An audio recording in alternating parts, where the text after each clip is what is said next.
स्नान यात्रा है।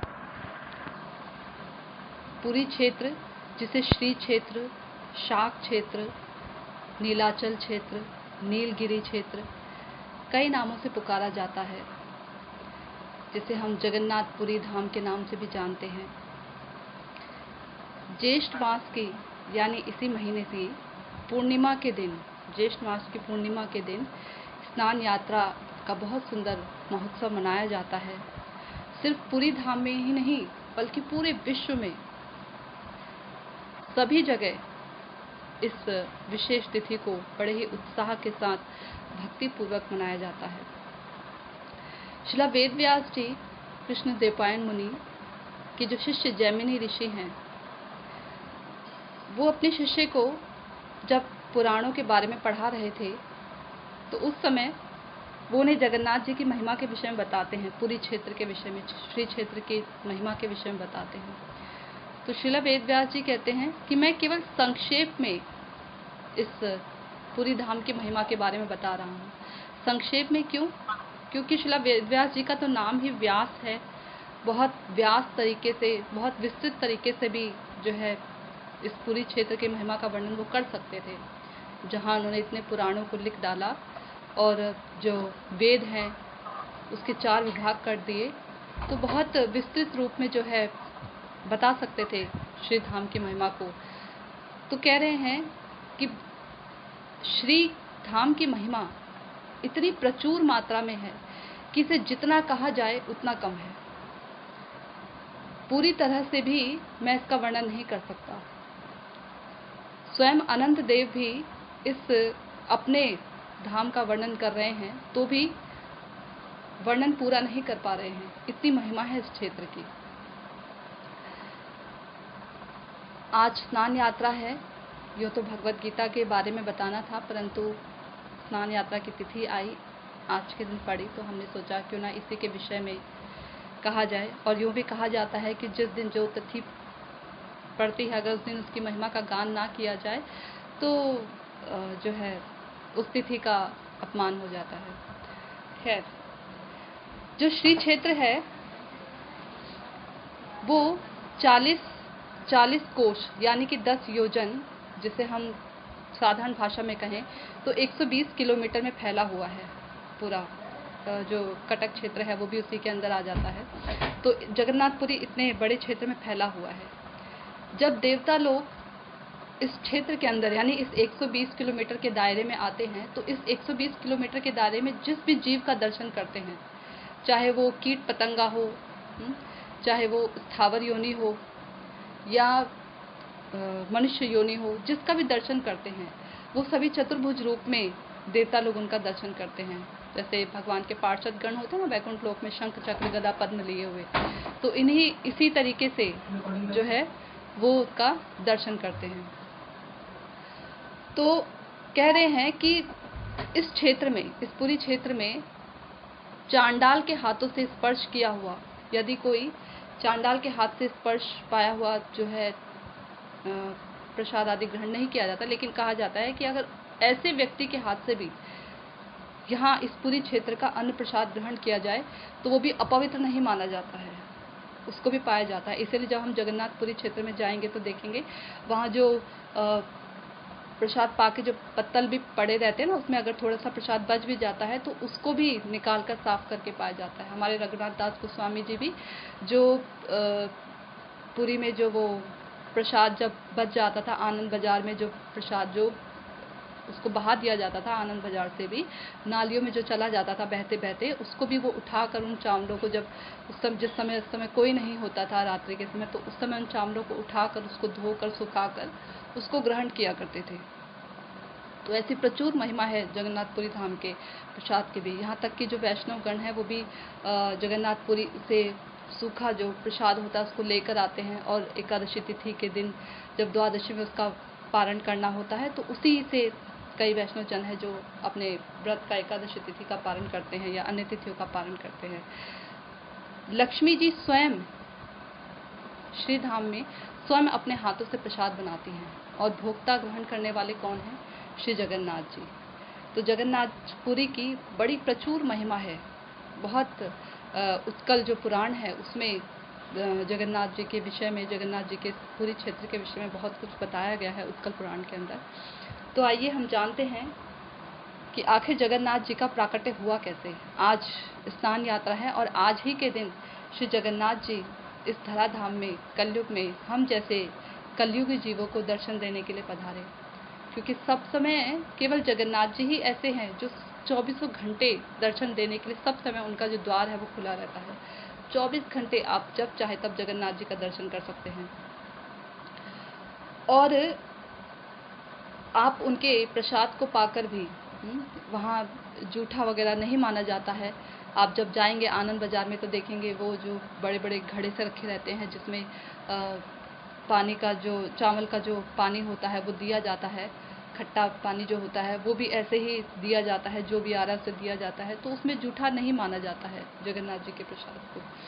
खैर, तो आइए हम जानते हैं कि जो जगन्नाथ जी हैं वो उस धराधाम पर कैसे आए। बहुत सारे कल्पों में, अन्य अन्य कल्पों में जगन्नाथ जी के प्रकट होने की अनेक जो है अवधारणा बताई गई हैं। अलग अलग तरीके से जगन्नाथ जी प्रकट हुए। किसी एक कल्प में ये कहा जाता है कि सुभद्रा जी तो ब्रजधाम में नहीं थी, तो सुभद्रा जी एक दिन अपनी मैया से, रोहिणी मैया से बड़ी जिद करती हैं और जो रानियां होती हैं, महारानियां, कि भगवान जो कृष्ण हैं द्वारकाधीश वो अभी भी इस समय तक भी ब्रज की गोपियों को भुला नहीं पाए हैं। हम रानियां हैं, महारानियां हैं, वो गांव की ग्वालिन है जो सब समय गाय गोबर इन्हीं सब में लगी रहती हैं, और हम तो रानियां हैं सुकोमल हर प्रकार से, कभी जो है ज़मीन पर ऐसे पाँव भी नहीं रखा। तो सुकोमल हमारा अंग प्रत्यंग, फिर भी हमारी सेवा में किसी प्रकार की कोई कमी भी नहीं रहती, सब समय हम उनकी सेवा में तत्पर रहती हैं। फिर भी कृष्ण क्यों सब समय, भगवान सब समय उनको गोपियों को, ब्रज गोपियों को क्यों याद करते हैं? ऐसी क्या बात है, क्या महिमा है ऐसी ब्रज गोपियों की कि जब प्रभु उन्हें याद करते हैं तो याद करते करते उनकी आंखों से इतना अश्रुपात होता है कि रात को सोते सोते भी उनका जो तकिया है जिस पर सर रखकर सोते हैं वो भी पूरा गीला हो जाता है। सुबह जब रानियां उठकर उनके बिस्तर को साफ करती हैं तो देखती हैं कि तकिया गीला पड़ा है। तो इतना प्रभु उन्हें क्यों याद करते हैं, ऐसी क्या महिमा? इतने वर्ष बीत गए फिर भी भगवान अभी तक भी ब्रज गोपियों के जो प्रेम है उसमें किसी भी प्रकार की जो है हल्की सी भी मध्यमता नहीं आई है, भगवान भूले नहीं हैं। तो रोहिणी मैया को जैसे ही ब्रज का ध्यान आता है तो उनके अश्रु भर जाते हैं और रोहिणी मैया उन्हें बताती हैं कि ब्रज की जो गोप हैं, गोपियां हैं, जो वहाँ की नर नारियां हैं, उनका केवल एक ही कार्य था, वो है श्री कृष्ण की प्रसन्नता। उनका प्रेम कहीं से कहीं तक बटा नहीं था। उससे पहले रोहिणी मैया कहती हैं कि तुम जो कोई एक द्वार पे जाके खड़े हो जाओ, यदि कृष्ण या बलराम आएंगे तो उन्हें फिर से वही स्मृति आ जाएगी ब्रज की, और उनको संभालना बड़ा मुश्किल हो जाएगा। तो इस पर सुभद्रा जी को इसके लिए, इस कार्य के लिए नियोजित किया जाता है। सुभद्रा जी द्वार पर खड़ी हो जाती हैं और बाकी सभी जो रानियां होती हैं, सुभद्रा जी भी द्वार से सुन रही होती हैं। अब जहाँ पर भी भगवान के भक्तों की महिमा होती है, भगवान का गुणगान होता है, कृष्ण वहाँ जाए बगैर रह नहीं पाते। तो जैसे ही रोहिणी मैया शुरू करती हैं ब्रज के बारे में बताना, ब्रज की गोपियों की महिमा को बताना, तभी जो सभा में बैठे कृष्ण हैं उन्हें मालूम पड़ जाता है और वो जो है उस कक्ष की तरफ को आते हैं जहाँ रोहिणी मैया अन्य रानियों के साथ बैठी होती है। और आते हैं तो जब सुभद्रा जी सुन रही होती है ना, तो सुभद्रा जी सुनते सुनते जो है जो भाव है, ब्रज का भाव है, सो सुनते सुनते सुभद्रा जी की जो आंखें हैं, क्योंकि बहुत विस्मित होकर सुनती हैं तो आंखें बड़ी बड़ी हो जाती हैं, बहुत आश्चर्यजनक होकर। जब हम किसी चीज़ को आश्चर्य के साथ देखते हैं तो बहुत बड़ी बड़ी आंखों से देखते हैं, तो ऐसे ही सुभद्रा जी की आंखें बहुत बड़ी बड़ी हो जाती हैं, बड़े आश्चर्य, और इतनी खो जाती हैं कि उन्हें पता ही नहीं लगता कि कृष्ण और बलराम आ रहे हैं। तो कृष्ण और बलराम जैसे ही आ रहे होते हैं तो वो सुन लेते हैं ब्रज की महिमा को, ब्रज, अपने ब्रज के भक्तों के विषय में सुनते हैं।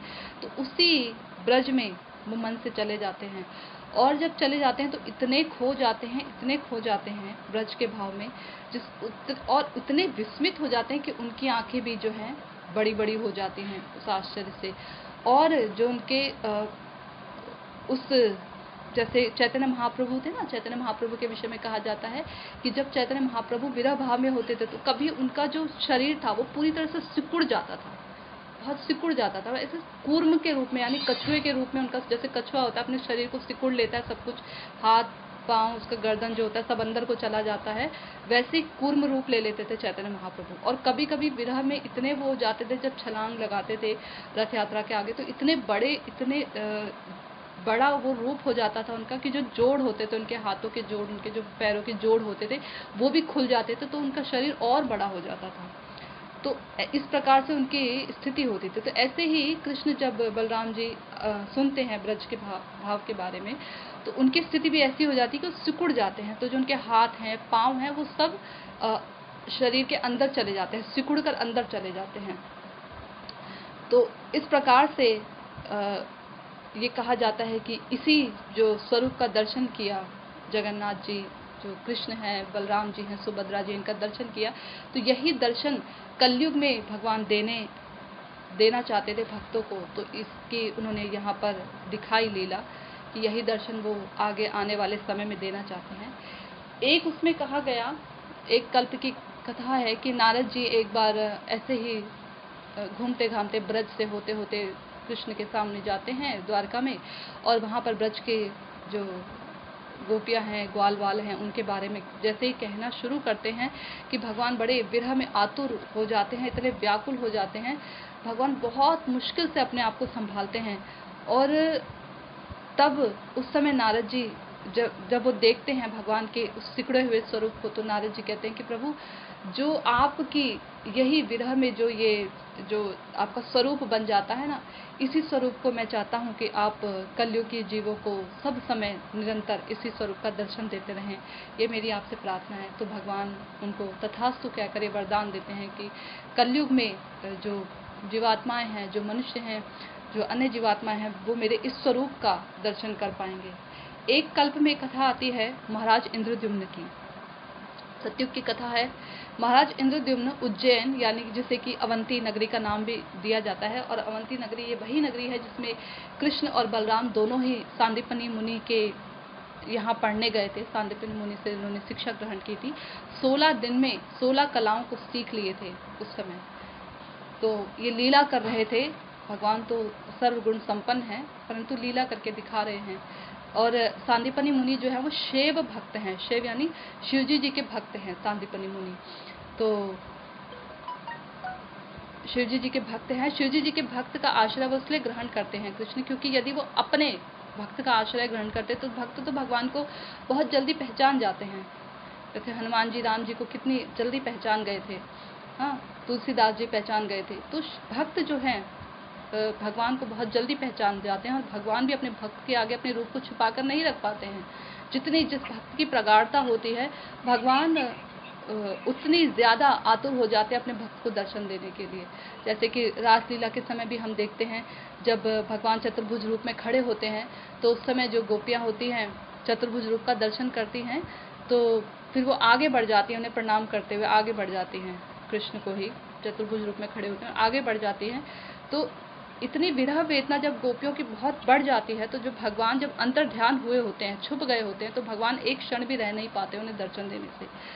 तो भगवान अपने भक्तों को दर्शन दिए बगैर रह नहीं पाते हैं। तो इसीलिए जो कृष्ण है शिव भक्त का आश्रय लेते हैं, क्योंकि अगर विष्णु भक्त का आश्रय लेते, अपने भक्त का आश्रय लेते, तो तुरंत ही उन्हें पहचान जाते सांदीपनि मुनि। और सांदीपनि मुनि जब पहचान जाते तो ये शिक्षा लेने की जो प्रक्रिया रही, जो लीला रही, वो ठीक ढंग से हो नहीं पाती। तो खैर, अवंती नगरी में कृष्ण और बलराम गए, अवंती नगरी में महाराज इंद्रद्युम्न जो रहे, वहाँ के राजा थे। तो जो महाराज इंद्रद्युम्न थे, बड़े ही सात्विक विचार वाले और बहुत ही धर्मात्मा भगवान विष्णु के परम भक्त थे। उनका जो राज्य था, उनका जो महल था, वहाँ पर जो तीर्थों से भ्रमण किए हुए यात्रीगण होते थे, ऋषि मुनि होते थे, वो आया करते थे, रहते थे। और पुरी क्षेत्र जाने से पहले उज्जैन नगरी में जो है निवास करते थे। तो ऐसा हुआ था कि जो वहाँ एक बार कुछ यात्रीगण, कुछ ऋषि मुनि जो थे, वो नील माधव का दर्शन करके लौट रहे थे। रास्ते में वही उज्जैन नगरी में वो निवास करते हैं राजा के महल में, और बातचीत करते हैं नील माधव के बारे में कि नील माधव बड़े सुंदर, ऐसे थे वैसे थे। तो उसको सुनकर जो मंत्री थे, वो मंत्री बड़े ही भावुक हो जाते हैं और महाराज को इन नील माधव के विषय बताते हैं, क्योंकि महाराज सब जो वहाँ उस समय जो प्रतिष्ठित विग्रह थे उनका दर्शन करते थे। नील माधव उन्होंने नहीं देखे थे, उनका दर्शन नहीं किया था। तो वो नील माधव के बारे में बताते हैं महाराजा को। तो महाराज जो है नील माधव के बारे में सुनकर बड़े ही भावुक हो जाते हैं और उनके अंदर एक उत्कंठा जाग जाती है नील माधव से मिलने की। अब जब मंत्री उन्हें बताते हैं, तब तक इतना समय बीत चुका होता है कि जो ऋषि मुनि होते हैं वो जा चुके होते हैं। अब नील माधव के बारे में बताए कौन कि नील माधव हैं कहाँ। मंत्री ये तो सुनते हैं कि नील माधव ऐसे दिखते हैं, ऐसे उनकी कृपा है, वहाँ की ऐसी महिमा है उस क्षेत्र की, पर क्षेत्र का नाम जो है मंत्री नहीं सुन पाते कि किस क्षेत्र में नील माधव है। अब जो राजा है वो चारों दिशाओं में अपने मंत्रियों को भेजते हैं नील माधव का पता लगाने के लिए, सब जगह भेजते हैं। आधी सेना को पश्चिम दिशा में भेजते हैं, आधी सेना को उत्तर दिशा में, कुछ को दक्षिण में भेजते हैं। पूर्व दिशा में भेजते हैं विद्यापति को। विद्यापति अपने जो सेनापति हैं उनको भेजते हैं और सबको समय दे देते हैं कि 3 महीने के अंदर अंदर आप लोग जो है नील माधव का पता करके वापस आ जाइएगा। अब महाराज के वो 3 महीने बड़ी मुश्किल से बीतते हैं। सब जहाँ जहाँ सेनाएं गई होती हैं वहाँ से हर जगह से निराशा हाथ लगती है कि उस तरफ को नील माधव नहीं है। अब जो दक्षिण दिशा की तरफ जहाँ जब विद्यापति को जो भेजा जाता है पूर्वी दिशा की तरफ, तो वहाँ पर पूर्वी और दक्षिण की तरफ को भेजा जाता है। तो वहाँ पर जो है नील माधव के बारे में उन्हें पता ही नहीं लगता। विद्यापति को बड़ा ढूंढते हैं पर पता नहीं लगता, समय बीत जाता है। कहते हैं इतना समय तो निकल गया, मैं महाराज को क्या मुँह जाकर दिखाऊं। एक बार ऐसे ही पहुँचते पहुँचते हुए एक ऐसे गाँव में पहुँचते हैं जहाँ पर सभी लोग उन्हें बड़े ही प्रतिष्ठित और सभ्य दिखते हैं, बड़े अच्छे दिखते हैं। तो वो वहाँ जाकर वहाँ के लोगों से पूछते हैं कि कहाँ मैं एक रात बिताना चाहता हूँ इस गांव में, और कहाँ मुझे जो है आश्रय ग्रहण करना चाहिए। तो विश्वक्सेन नाम के एक शबर जाति के होते हैं, उनके घर जाने को कहते हैं कि वो बहुत अच्छे जो हैं भक्त हैं भगवान के और बहुत अच्छे उदार हृदय वाले हैं। तो वहाँ पर वो जाकर एक रात ठहरते हैं। तो जब वो वहाँ जाते हैं तो वहाँ पर उनके पिता नहीं होते हैं। संध्या का समय होता है, पिता नहीं होते हैं। तो उनकी जो बेटी होती है घर में अकेली होती है, जिनका नाम होता है ललिता। अब वो बेटी उन्हें घर के बाहर ही बिठाए रखती हैं कि अभी मेरे पिता नहीं हैं और आप यहीं बैठे रहिए। तो विद्यापति वहीं बैठे रहते हैं। कुछ समय के बाद उनके पिता आते हैं और उनसे ये कहते हैं कि अरे आप जो है मेरी वजह से आपको बड़ा कष्ट हुआ और आप ब्राह्मण हैं और आपको यहाँ बाहर बैठना पड़ा, आप अंदर आइए, घर के अंदर आइए। तो अपनी बेटी को सौंपते हैं उनकी सेवा के लिए, विद्यापति की सेवा के लिए। ललिता उनकी सेवा करती है, क्योंकि सेवा कर रही हैं तो सेवा के फलस्वरूप बेटी का आकर्षण विद्यापति के तरफ हो जाता है और विद्यापति का आकर्षण भी ललिता जी की तरफ हो जाता है। अब आकर्षण होता है तो जो विद्यापति हैं वो ललिता जी के पिता की तरफ प्रस्ताव रखते हैं कि मुझे आपकी पुत्री से विवाह करना है, मैं विवाह करना चाहता हूँ। तो पिता भी मान जाते हैं, विवाह संपन्न हो जाता है। अब विद्यापति देखते हैं कि रोज जो मेरे ससुर हैं वो कहीं सुबह के समय जल्दी निकल जाते हैं घर से, और जब लौट कर आते हैं तो उनके शरीर से बड़ी ही सुगंधित एक बहुत उनके अंग प्रत्यंग से बड़ा सुगंध आता है, एक अलग सुगंध आती है। जो उन्होंने कभी सुगंध ली नहीं होती है, कभी ऐसी सुगंध का उन्होंने जो है ग्रहण नहीं की होती है। तो एक दिन अपनी पत्नी से पूछते हैं ललिता से कि मुझे ये बताओ कि तुम्हारे पिताजी कहाँ जाते हैं। रोज़ सुबह चले जाते हैं जल्दी हैं और शाम तक आते हैं देर तक। और जब वो लौटते हैं तो बहुत सुंदर सुगंध आती है उनके अंग से, ऐसे वो जाते कहाँ हैं रोज। तो ललिता जी कहती हैं मेरे पिताजी ने मुझे बताने के लिए मना किया है कि ये बहुत गुप्त बात है, किसी को भी ना बताया जाए, बड़ी रहस्यमयी बात है। तो कहते देखो मैं तो तुम्हारा पति हूँ और पति से छुपाना नहीं चाहिए, तो तुम मुझे बता सकती हो। तो बहुत बोलने पर, बहुत कहने पर, जो विद्यापति के कहने पर ललिता जी उन्हें बताती हैं कि मेरे पिताजी जो है नील माधव की पूजा सेवा करने जाते हैं। तो वो कहते हैं कि नील माधव कहाँ है। मन ही मन विद्यापति बड़े प्रसन्न हो जाते हैं कि जिनको मैं इतने समय से ढूंढ रहा था आज वो मुझे मिल गए और महाराज की इच्छा पूर्ति हो गई। तो मन से अंदर से बड़े प्रफुल्लित हो जाते हैं, बड़े प्रसन्न हो जाते हैं। उनके नील माधव के विषय में पूछते हैं तो उनकी पुत्री कहती है कि मैंने कभी नील माधव को जो है देखा नहीं है कि नील माधव कहाँ हैं। बस मेरे पिताजी जाते हैं शाम को, तो शाम तक उनकी सेवा करके वापस आ जाते हैं, मुझे इतना ही मालूम है। इससे ज़्यादा मेरे पिताजी ने मुझे कभी नील माधव के बारे में नहीं बताया। तो अब वो कहते हैं कि तुम अपने पिताजी से पूछो, तुम तो उनकी इकलौती संतान हो और वो तुमसे बहुत प्रेम करते हैं, तुम उनसे पूछो। तो जब वो अपने पिताजी से पूछती हैं ललिता जी, तो विद्यापति जो विश्वक्सेन है बहुत मना कर देते हैं कि नील माधव के विषय में मैं तुम्हें कुछ नहीं बता सकता। बहुत कहने पर ललिता जो होती है उनकी पुत्री अंतिम बात ये कहती हैं कि यदि आपने मुझे नील माधव के बारे में जो है नहीं बताया, मेरे पति को यदि आप वहाँ नहीं लेकर गए तो मैं जहर खा लूँगी, अपने प्राण त्याग दूँगी। ये सुनकर जो विश्वक्सेन है बहुत दुखी हो जाते हैं कि इकलौती संतान है, कहीं ये सच में आत्महत्या ना कर ले। तो वो कहते हैं कि ठीक है, मैं जो है तुम्हारे पति को नील माधव का दर्शन कराने के लिए तैयार हूँ, लेकिन मेरी एक शर्त है। शर्त ये कि जब तुम्हारे पति मेरे साथ जाएंगे तो आंखों पर काले रंग की पट्टी बंधी होगी और मैं घर से ही उन्हें काले रंग की पट्टी बांधकर लेकर जाऊंगा, और जब नील माधव के पास पहुंचेंगे तब मैं वहां पट्टी उतारूंगा और वहां से पट्टी पहनकर ही वो घर पर लौटेंगे। ये मेरी शर्त है, तभी नील माधव के दर्शन होंगे, अन्यथा नहीं। इस पर विद्यापति जी तैयार हो जाते हैं। लेकिन विद्यापति जी अकेले उनका दर्शन नहीं करना चाहते थे, क्योंकि महाराज जी को भी पहुंचाना है ना। पट्टी बांध के जाएंगे तो पता कैसे लगेगा नील माधव है कहाँ। तो बड़ी चिंता में पड़ जाते हैं। तो उनकी जो पत्नी है ललिता, वो उन्हें एक उपाय बताती हैं कि आप एक काम कीजिए, बरसात का मौसम है, हाथ में सरसों के दाने मैं आपको दे देती हूँ, तो जब आप जिस रास्ते से भी मेरे पिताजी लेकर जाएं तो आप उस रास्ते पर सरसों के दाने जो हैं छिड़कते हुए चले जाना। कुछ ही महीनों में जो है वहाँ पर बड़े बड़े सुंदर पीले रंग के फूल सरसों के उग जाएंगे, आपको पता लग जाएगा कि ये रास्ता नील माधव को जाता है। तो सुनकर बड़े प्रसन्न होते हैं।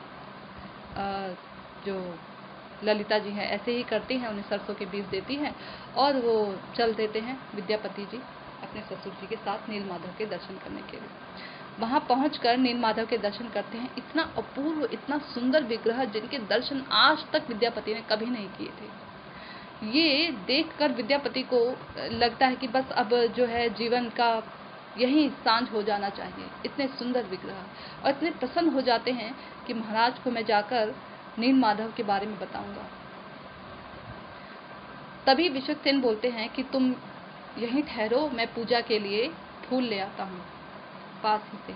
तो वो चले जाते हैं फूल लेने के लिए। वहाँ पर विद्यापति एक बड़ी आश्चर्यजनक बात देखते हैं।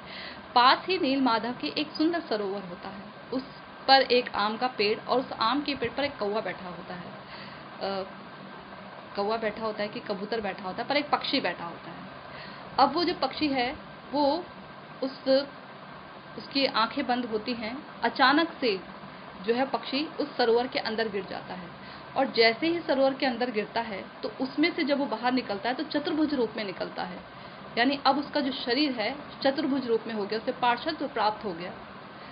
और जो है विमान आता है और उसे लेकर चला जाता है। ये देखकर विद्यापति, इस घटना को देखकर इतने आश्चर्यचकित हो जाते हैं कि विद्यापति सोचते हैं कि अब मैंने जो है अपने प्राण इसी सरोवर में त्याग देने हैं। इतनी आसानी से भगवत प्राप्ति हो जा रही है। तो जैसे ही वो सोचते हैं, आकाशवाणी होती है कि विद्यापति अभी तुम्हें बहुत सारे कार्य करने हैं, अभी तुम्हें जाकर महाराजों को खबर देनी है, और फिर जो मेरी सेवा है आगे के लिए कल्याण, आगे का एक कल्याण रास्ता जो मार्ग है वो प्रशस्त करना है मेरी सेवा के लिए। तो इस प्रकार से आकाशवाणी होती है। इसी आकाशवाणी को सुन लेते हैं विश्वक्सेन। अब वो बड़े चिंतित हो जाते हैं कि आज ये कैसी आकाशवाणी भगवान ने की है, किस बारे में बात कर रहे हैं, कौन सा कार्य है जो विद्यापति को अभी करना है। कहीं ऐसा तो नहीं कि मेरे नील माधव अब मुझसे नाराज हो गए और मुझे छोड़कर चले जाएंगे, या ये राजा को जाकर बता देगा और राजा जो है मेरे नील माधव को मुझसे अलग कर देंगे, या नील माधव मुझसे नाराज होगा, अंतर्ध्यान हो जाएंगे। अब वो बहुत चिंतित हो जाते हैं, बहुत दुखी होते हैं कि उन्होंने बहुत गलत किया जो विद्यापति को लेकर आए अपने साथ। खैर, जब घर आते हैं, उन्हें पट्टी बांध के घर लेके आते हैं, तो उसके बाद बहुत दुखी हो जाते हैं। नील माधव का भी ये आदेश उन्हें हो जाता है आकाशवाणी के द्वारा कि अब मैं राज सेवा ग्रहण करना चाहता हूँ। नील माधव जो विश्वक्सेन है बहुत दुखी हो जाते हैं इस बात सुनकर।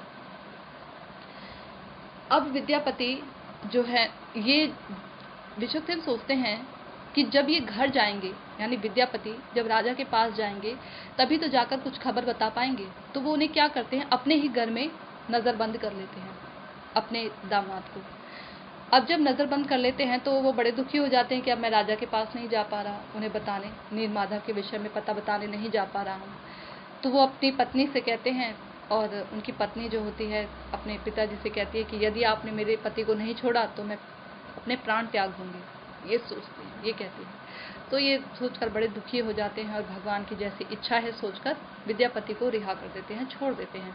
विद्यापति जाते हैं। इन सब कार्यों में विद्यापति को 6 महीने बीत जाते हैं। राजा बड़ा चिंतित हो जाता है कि विद्यापति लौटकर अभी तक क्यों नहीं आया, कोई खबर भी नहीं आई, वो भी नहीं आए, आखिर क्या कारण है। विद्यापति जैसे ही महल में आते हैं तो सब जगह फैल जाती है कि वो नील माधव का दर्शन करके आ रहे हैं, और राजा इतने प्रसन्न हो जाते हैं। नील माधव का नाम जैसे ही विद्यापति के मुखारबिंद से सुनते हैं कि तो कहते हैं कि हम सभी पूरे राज्य को लेकर, सेना को लेकर, घोड़े हाथियों के साथ नील माधव का दर्शन करने जाएंगे। पूरा जो राज्य है पूरा उठकर नील माधव का दर्शन करने जाता है। दुदुम्बियाँ बजती हुई जाती हैं, और जैसे ही उस जगह पर पहुंचते हैं, उस गांव के अंदर जो है विद्यापति राजा के साथ एंटर करते हैं। वो गांव ही वहाँ नहीं होता, जो कुछ विद्यापति ने देखा था वहाँ कुछ नहीं होता। उन्हें ऐसा लगता है कि जैसे मैंने एक स्वप्न देखा, अब तो राजा जो है मुझे मृत्युदंड दे देंगे कि इतनी दूर से एक तो मैं राजा को चला कर लेकर आया और ऊपर से राजा की आस पर पानी फिर गया। राजा बड़े दुखी हो जाएंगे, क्या आदेश देते हैं राजा मालूम नहीं। जैसे ही उस पर्वत पर पहुंचते हैं जहाँ पर नील माधव चोटी पर थे, वहाँ पर नील माधव भी नहीं होते।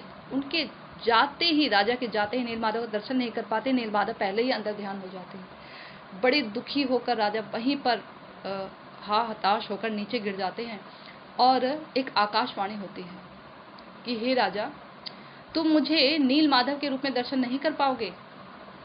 तुम जिस रूप में मुझे दर्शन करोगे उस रूप के बारे में तुम्हें ब्रह्मा जी बताएंगे, और जल्द ही ब्रह्मा जी तुम्हें दर्शन देंगे। ये कहकर उन्हें थोड़ी सांत्वना होती है।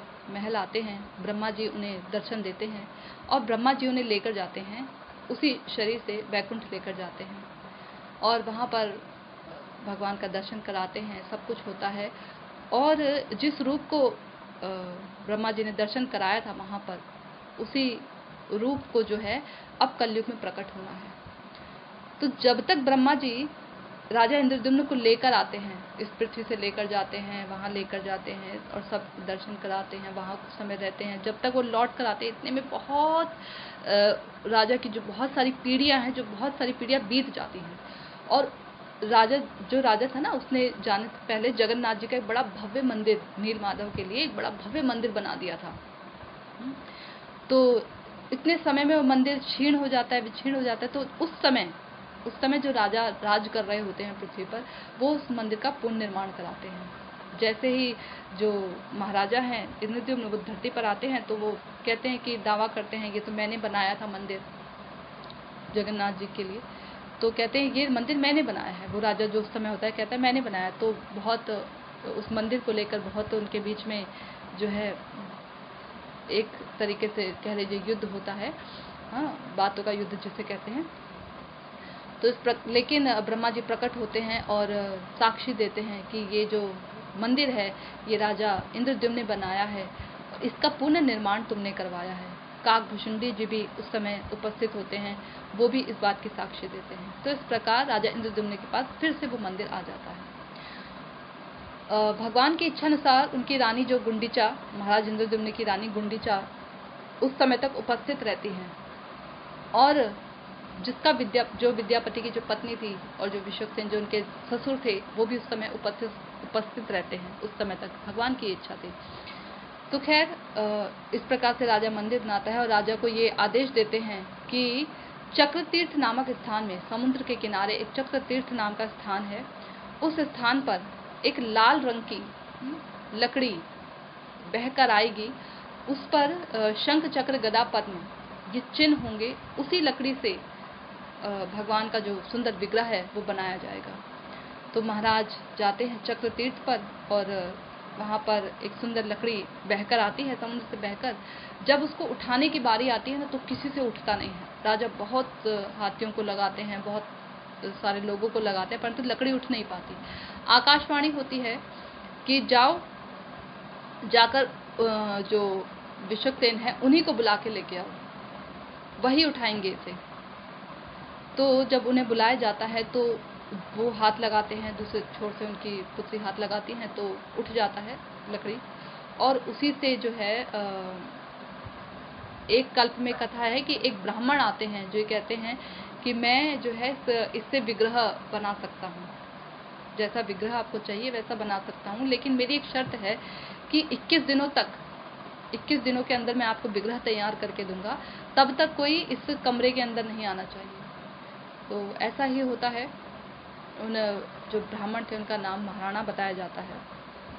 तो वो आते हैं और 14 दिन तक किसी भी प्रकार की कोई आवाज़ नहीं आती। कुछ दिन आवाज़ आती, फिर उसके बाद आवाज़ आनी बंद हो जाती है। तो महारानी गुंडीचा जो होती है, महाराज इंद्रद्युम्न की पत्नी, वो बड़ी चिंतित हो जाती है कि भाई इतने दिनों से तो उन्होंने कुछ खाया पिया नहीं था, 4-5 दिन बीत गए तो उन्होंने कुछ खाया नहीं, अब आवाज़ आनी बंद हो गई। कहीं ऐसा तो नहीं कि ब्राह्मण मर गए हों अंदर ही अंदर बिना कुछ खाए पिए। तो वो राजा को कहती है कि महाराज जल्दी से द्वार खोल दीजिए, बहुत दिन बीत गए हैं और ब्राह्मण ने कुछ खाया पिया नहीं है, मुझे लगता है ब्राह्मण की कहीं मृत्यु तो नहीं हो गई, हमें ब्रह्म हत्या का पाप लग जाएगा। तो महाराज कहते नहीं, ब्राह्मण ने बोला है 21 दिन से पहले द्वार नहीं खोलना है। तो ऐसा कहा जाता है, लेकिन महारानी जो है रोज बोलती हैं, रोज जो है महाराज को बोलती हैं कि नहीं महाराज, ब्राह्मण की किसी प्रकार की कोई आवाज़ नहीं आ रही है, कहीं से कुछ भी आवाज़ नहीं आ रही है, बिल्कुल शांति है इस कमरे से, और ऐसा है कि मुझे लगता है कि ब्राह्मण मृत्यु को प्राप्त हो गए हैं, आप एक बार खोल के तो देखिए, बहुत बड़ा अपराध हमसे बन जाएगा। तो ऐसा कहते कहते 14वें दिन राजा उनकी बात मान लेते हैं, और 14वें दिन जैसे ही द्वार खोलते हैं तो ब्राह्मण अंतर्ध्यान हो जाते हैं।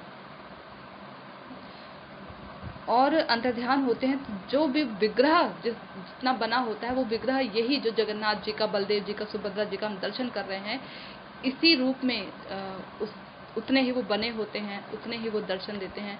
तो महाराज बड़े दुखी हो जाते हैं, सब बड़े दुखी हो जाते हैं कि भगवान का विग्रह अधूरा ही रह गया, अब इस विग्रह को कौन पूरा करेगा। आकाशवाणी होती है, महाराज को दर्शन आकाशवाणी होती है और कहा जाता है कि मैं इसी रूप में जो है कलयुग में दर्शन देना चाहता हूँ, तुम चिंता मत करो, इसी रूप में, इतने ही रूप में मैं दर्शन देना चाहता हूँ। तो इस प्रकार जिस दिन जगन्नाथ जी प्रकट हुए थे, वो यही जेठ मास की पूर्णिमा का दिन था, जिसे जगन्नाथ जी के प्रकट उत्सव का दिन भी कहा जाता है। और जगन्नाथपुरी में आज के दिन जो है जगन्नाथ जी को स्नान कराया जाता है 108 घड़े लेकर, और उन घड़ों में भी सामान्य जल नहीं उपयोग किया जाता, तीर्थों के जल का उपयोग किया जाता है, और उससे जगन्नाथ जी को स्नान कराया जाता है। स्नान यात्रा होती है, स्नान यात्रा के बाद जगन्नाथ जी के शरीर का जो ताप है वो बहुत बढ़ जाता है। यूँ कहा जाता है कि जगन्नाथ जी के जो शरीर का ताप है, सामान्य दृष्टि से, बाहरी दृष्टि से देखा जाए तो कहा जाता है कि जगन्नाथ जी को बुखार आ गया। इतना जगन्नाथ जी ने स्नान किया कि जगन्नाथ जी को जो है बुखार आ गया। परंतु जगन्नाथ जी को जो हमारे जो आचार्यगण है इस रहस्य को खोलते हैं और कहते हैं कि जिस प्रकार जब जगन्नाथ जी का 15 दिन के लिए द्वार बंद हो जाते हैं ना, 15वें दिन जगन्नाथ जी दर्शन देते हैं रथ यात्रा के समय, तो 14 दिन तक जगन्नाथ जी दर्शन देते। उस दौरान चैतन्य महाप्रभु रोज दर्शन करने जाते थे जैसे पहले, तो उस दौरान चैतन्य महाप्रभु दर्शन नहीं कर पाते हैं जगन्नाथ जी का, तो वो इतने विरह में व्याकुल हो जाते हैं, इतना चैतन्य महाप्रभु का विरह ताप इतना बढ़ जाता है, इतना बढ़ जाता है कि वो अलारनाथ में चतुर्भुज रूप में जो कृष्ण खड़े रहते हैं उनका दर्शन करने जाते हैं। और जैसे ही दर्शन करते हैं चतुर्भुज रूप में, तो जो सामने उनके सामने महाप्रभु के सामने जो पत्थर होता है, वहाँ पर पत्थर होता है जहाँ पर कृष्ण का विग्रह होता है, तो फर्श होता है नीचे जमीन पर, तो उस पर जब गिरते हैं तो जिस शिला पर वो गिरते हैं उस शिला पर वो पिघल जाती है, उस तरीके से पिघल जाती है जितना जितना अंग महाप्रभु के शरीर का बाहर निकला है, माथा हो गया, उनकी जो छाती हो गई, वक्षस्थल हो गया उनका, और पेट का कुछ हिस्सा हो गया, घुटने हो गए, हाँ ये सब टखने हो गए, ये सब निकले होते हैं। तो ये पिघलता हुआ दिखता है, मतलब जो पत्थर है, शिला है, उस पर आप दर्शन करने जाएंगे तो आपको दिखेगा कि वो जगह, वो स्थान वहाँ पर पिघली हुई है शिला वहाँ पर। कभी आप अलारनाथ जाएंगे तो आप वहाँ दर्शन कीजिएगा चैतन्य महाप्रभु के उस शिला पर उनके विरह ताप का। तो खैर, तो कहते हैं हमारे आचार्यगण की उस विरह से जब वो जो पत्थर है वो पिघल जाता है, वो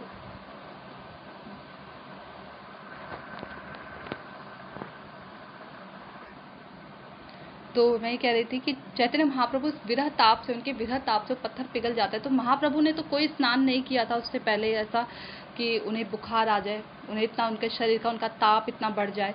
तो ऐसे ही जगन्नाथ जी भी स्नान करने की एक लीला मात्र केवल कर रहे हैं, जबकि जगन्नाथ जी जब अपने श्री क्षेत्र में अपने स्थान पर जब वहाँ से देखते हैं तो सामने ही गुंडीचा मंदिर पड़ता है।